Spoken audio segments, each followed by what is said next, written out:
Hello दोस्तों, मेरा नाम है जितेन और मैं आज आपके लिए लेके आया हूँ एक नया वीडियो जो है मिनिमम वेजेस के बारे में। आप कहीं भी काम कर रहे हैं, अगर आप सेंट्रल में यानी केंद्र सरकार के हस्तक कोई भी कंपनियां हैं या केंद्र सरकार के कोई कर्मचारी या निजी कंपनियां हैं उसमें काम कर रहे हैं, या आप स्टेट गवर्नमेंट की कोई निजी कंपनियां हैं या स्टेट गवर्नमेंट की कोई अथॉरिटी बॉडी है वहाँ पर काम कर रहे हैं, तो आपको मिनिमम वेज जानना बहुत ज़रूरी होता है। अगर आप मिनिमम वेज के हिसाब से वहाँ पर आपको तनख्वाह नहीं मिलती है, क्योंकि मैंने कई सारी जगह पर देखा है, ये दिवाली का अभी टाइम चल रहा है तो दिवाली के हिसाब से कई कंपनियां, खासकर प्राइवेट कंपनियां जो है वो अपने कर्मचारियों को खाना तो खिला देगी, एक पैकेट मिठाई का दो दे देगी, मगर वो मिनिमम वेज के एक्ट के हिसाब से जो उनकी सैलरी होती है वो नहीं दे पा रही है। ये तो बहुत ही गलत बात हो रही है। अगर ये सारी गलत चीज़ें हो रही है तो हमारा फ़र्ज़ बनता है कि हम जहाँ पर काम कर रहे हैं वहाँ उन एम्प्लॉयर, जहाँ पर हम अपने मालिकों से वो बोल सकते हैं कि भाई हमें इतना तो मिलना चाहिए, हमारी ये मिनिमम वेज है, तो ये मिनिमम वेज के हिसाब से अगर आपने एक टेबल बनाना सीख लिया तो आप खुद से भी ये मिनिमम वेज निकाल सकते हो। मैं आपको आज 5 चीज़ें बताऊंगा जिससे आप मिनिमम वेज निकाल सकते हो अपने आप ही। वो 5 चीज़ें क्या होती है वो आपको बराबर ध्यान में रखना है। अगर आपने नोट पेन अभी तक नहीं लिया है तो मेरी आपसे दरख्वास्त है कि आप नोट पेन लेके आइए और वो 5 चीज़ें जो इम्पोर्टेंट्स है मिनिमम वेज के हिसाब से वो आप उसमें नोट डाउन कर लीजिए। वो 5 चीज़ें क्या है? वो 5 चीज़ें हैं appropriate government, sector, designation, category और एरिया और जोन। अगर ये 5 चीज़ आपको मालूमात हो गई तो फिर आपको मैं जैसे कंप्यूटर स्क्रीन में आपको बताऊंगा कि कहाँ से वो नोटिफिकेशन मिलेगा जहाँ पर आपको वहाँ से वो रकम उठानी है। और हर जो 6 महीने में हमारा वीडीए बदलता है, चाहे वो सेंट्रल गवर्नमेंट में हो या फिर स्टेट गवर्नमेंट के हिसाब से नोटिफिकेशन जारी किया जाता है। बस आप उस वीडीए को वहाँ पर जोड़ दोगे तो मैं एक एक्सेल शीट भी आपको इसके डिस्क्रिप्शन में, इस वीडियो के डिस्क्रिप्शन में दे दूंगा। वहाँ से आप उसको सीधा ही वहाँ पर डाल के वहाँ वो आप फिगर फिल करके अपने आप से वो मिनिमम वेज निकाल सकते हो। तो मेरी आपसे सबसे गुजारिश है कि ये वीडियो थोड़ा सा लंबा हो सकता है तो आप इसको मिस मत कीजिए, भगा कर मत देखिए, मगर इसको आप पूरा देखिए तो आपको पूरी की पूरी जानकारी मिनिमम वेज की मिल जाएगी। और जब आप मिनिमम वेज की एक बार जानकारी ले लोगे, चाहे वो कोई भी प्रोफेशन में आप हो, चाहे वो निजी कंपनियां में भी हो या शॉप एंड एस्टैब्लिश के एक्ट के हिसाब से आ रहे कोई शॉप में भी काम कर रहे हो, तो आपको बहुत ही सरलता से वो आपका मिनिमम कितना वेज मिलना चाहिए वो निकाल सकते हो। तो मेरे साथ अब चलते हैं कंप्यूटर स्क्रीन पर।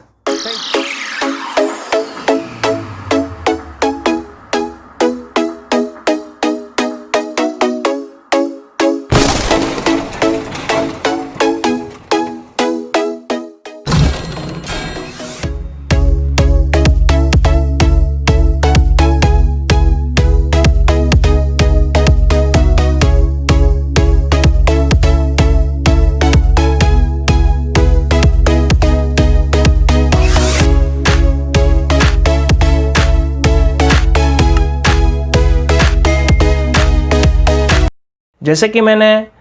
इस वीडियो के इंट्रो पार्ट में आपको बताया था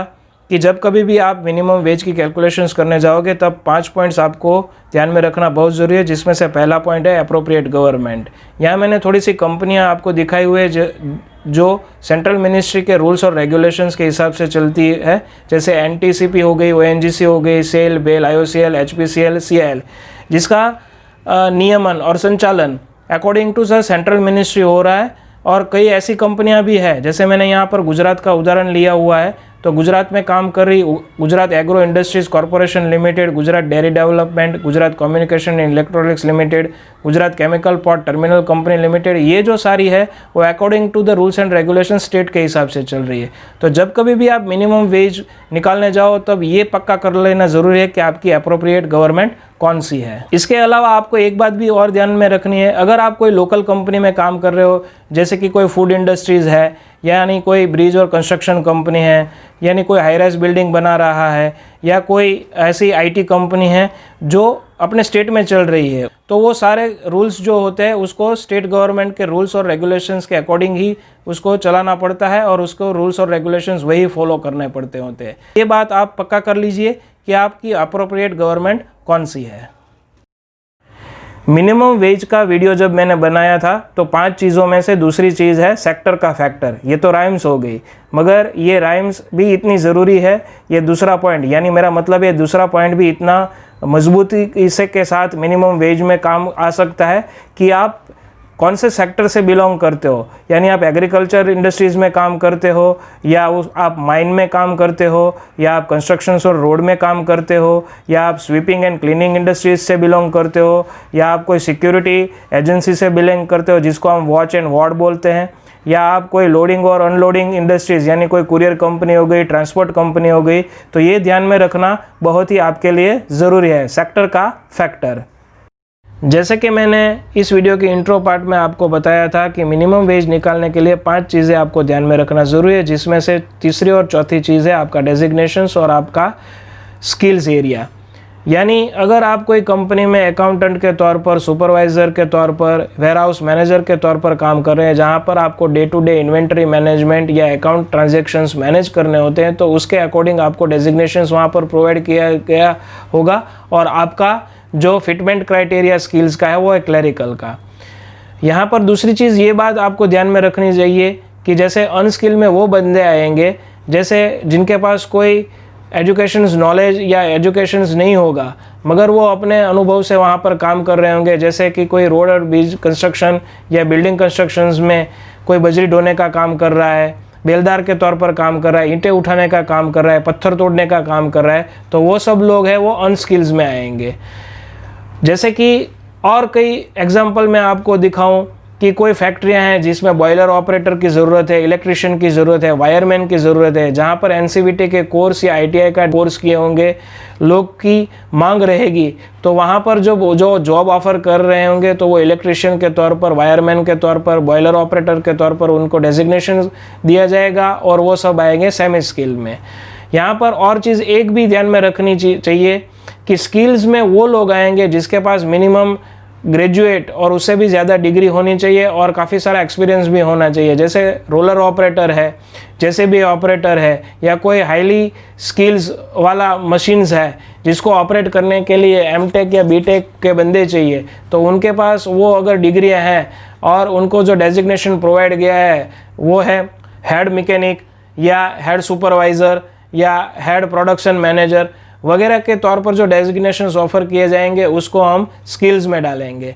ठीक है। और हाईली स्किल वो बंदे होते हैं जहाँ पर उनके पास बहुत सारा एक्सपीरियंस भी होना चाहिए और उनके पास बहुत सारी डिग्री है, यानी वो मिनिमम ग्रेजुएट तो होना ही चाहिए, उसके साथ उसको पोस्ट ग्रेजुएट और कभी कभी उसको पीएचडी वगैरह भी उसमें होना चाहिए। मान लीजिए यहाँ पर मैं एक सिंपल एग्जांपल दे रहा हूँ, कई सारी कंपनियों में मार्केटिंग मैनेजर होते हैं जो एमबीए पास किए होते हैं, या कई सारी कंपनियों में जो मैकेनिक डिपार्टमेंट संभालते होते हैं उसमें एमटेक किए हुए बंदे होते हैं, जिसके पास एमटेक की बेसिक डिग्री तो होती है मगर 10 से 12 साल का एक्सपीरियंस भी होता है। तो वो जो स्किल्स होती है वो हाईली स्किल के बंदे होते हैं, तो उसके हिसाब से उनको वहाँ पर वो स्किल्स भी स्किल के हिसाब से डेजिग्नेशंस भी ऑफ़र किया जाना चाहिए। तो आप जब कभी भी अपना मिनिमम वेज आप निकालने जाओ तो ये डेजिग्नेशंस और आपका स्किल्स का फिटमेंट एरिया, यानी आपका डेजिग्नेशन आपको कौन सा प्रोवाइड किया गया है और वो डेजिग्नेशन स्किल एरिया में आ रहा है,